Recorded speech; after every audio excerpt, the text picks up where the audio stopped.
Olá, tudo bem? Eu sou a Adriele e eu vim compartilhar aqui uma experiência que eu vivi. Então, isso aconteceu em 2008. Eu estava em Salvador, eu estava grávida e o meu esposo fazia a faculdade de teologia no IAN, em Cachoeira, na Bahia. E todas as férias a gente saía para comportar, conseguir recursos para pagar os estudos, né? Só que nessas férias eu não fui comportar, ele tinha ido para Minas Gerais e eu fiquei na Bahia mesmo. E como minha irmã morava em Salvador, eu saí de Cachoeira e fui para Salvador para fazer algumas vendas, né? E nessas férias eu fui trabalhar com aquelas caixinhas de mel e fui vendendo nas igrejas. E uma das noites que eu fui num culto em uma igreja lá em Salvador, e no final do culto, né, os irmãos lá me ajudaram e tal, e a gente colocou na saída da igreja a mesa lá. Eu comecei a vender para os irmãos e conversa vai, conversa vem. Encontrei até um amigo meu do tempo de escola lá e bate-papo acabou durando um pouco mais do que o normal e perdi a noção do horário. E daí eu fui pro ponto de ônibus arrastando a mala com meu barrigão. Quando eu cheguei no ponto de ônibus tinha bastante gente até, mas eu fiquei achando estranho porque o ônibus não passava, né? E aí fiquei desconfiada, olhava para um lado, olhava para o outro e ficando tarde. Aí já ia dar meia-noite e eu vi que o número de pessoas no ponto de ônibus estava diminuindo. E ficaram só duas mulheres e eu. E eu fui perguntar para essas mulheres se eu estava no ponto certo, né? Que eu já estava até desconfiada de estar no ponto certo ou não. E ela falou assim: não, é aqui mesmo que pega ônibus para esse teu bairro aí, só que esse horário não tem mais. E eu fiquei, nossa, fiquei preocupada aí nessa hora, porque eu tava grávida, tava com a mala, tava com barrigão, tava longe do bairro e não tinha ideia do que eu ia fazer. E tava até com medo agora, né? Quando eu descobri que o lugar era a Barra Pesada, que as mulheres tinham me falado. E atrás do ponto de ônibus tinha uma descida, assim, que era dava para uma comunidade, né? Que é o jeito que se chama agora as favelas. E lá a gente ouvia de vez em quando alguns barulhos de tiro, inclusive na pista onde o ônibus, onde a gente estava esperando o ônibus, teve uma hora que passou um carro com dois caras e o cara armado perseguindo um rapaz de moto, até teve alguns disparos. E eu comecei a ficar muito assustada com aquilo tudo. As mulheres acabaram pegando o transporte dela e agora só restou eu, sozinha naquele ponto de ônibus, esse horário, tarde da noite.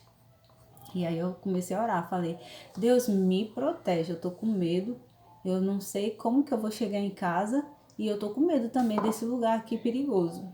Me protege de alguma forma, Senhor. E pouco tempo depois, poucos minutos assim, chega um cara todo estranho, assim, com um linguajar bem estranho. E ele começou a conversar comigo. E esse rapaz, ele tava com os olhos bem vermelhos, assim, dava pra ver que ele tava chapadão, sabe? E parecia também que tava bebendo.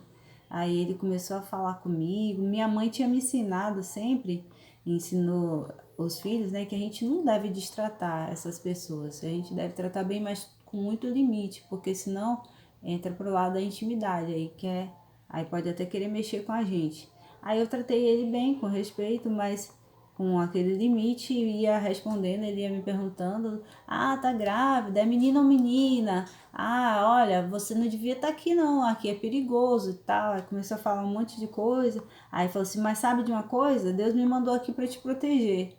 Eu fiquei olhando assim. Aí ele falou assim: é isso mesmo, vou ficar aqui com você até a hora que você embarcar no seu transporte. Aí eu falei: tá bom, obrigado, valeu. Mas ao mesmo tempo que eu tava agradecendo, eu tava meio assustada ainda, né? Aí ele falou: olha, aqui é um lugar barra pesada, eu sou daqui da comunidade e tal, não vou deixar ninguém mexer com você, não. E loucão, falando um monte de história assim, cabulosa que ele já tinha feito, sabe? E já tinha vivido. E aí eu fiquei ali, né, orando: ô Senhor, me protege, me livra de todo mal e não deixe esse rapaz danado de fazer alguma coisa comigo, não.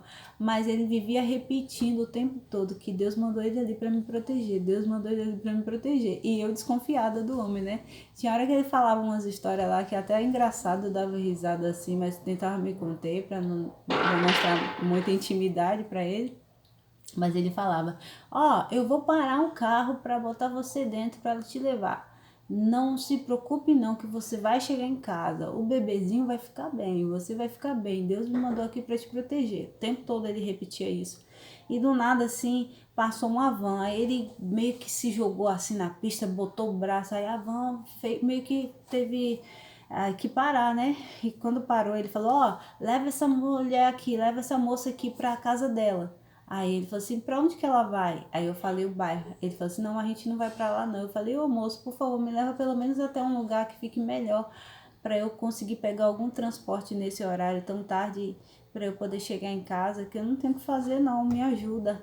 Aí ele falou assim, aí o rapaz assim ficou, né, e o motorista ficou meio assim, aí o doidão começou a falar: ó, bota ela aí. Começou a jogar minha mala pra dentro da van, falou assim: ó, leva ela em casa, hein, não deixa nada acontecer com ela não, ninguém pode mexer com ela não, hein, leva ela pra casa, leva ela pra casa. E cuida do bebê dela, desse jeito, dando ordem para o motorista e o cobrador, que não tiveram opção, né? Entra aí. Então, aí começou a me levar até. Eu achava que ele ia me deixar em outro ponto para eu ter mais facilidade de pegar um transporte, mas Deus foi tão bom. E na saída eu ainda agradeci o doidão, né? Falei assim: ô, obrigado, muito obrigado mesmo, viu? Deus te abençoe pela ajuda aí que você me deu. Aí ele: de nada, vai com Deus, você vai para casa. Aí, aí o rapaz do transporte, o cobrador e o motorista acabaram me levando até o bairro onde minha mãe, onde minha irmã morava, onde eu estava hospedada. Por incrível que pareça, assim, não era a entrada para eles, não era caminho para eles, mas eles entraram naquele bairro e me deixaram lá. Só tive que andar um pedacinho pequeno, assim, já dentro do bairro até a casa. E eu fiquei pensando como que Deus age, né? Deus usa as situações e as pessoas mais improváveis para nos abençoar, para nos proteger, para cuidar de nós. Então, esse é o meu recadinho para você. Nunca duvide do poder de Deus e das formas, milhares de formas que Deus tem de te abençoar. A paz.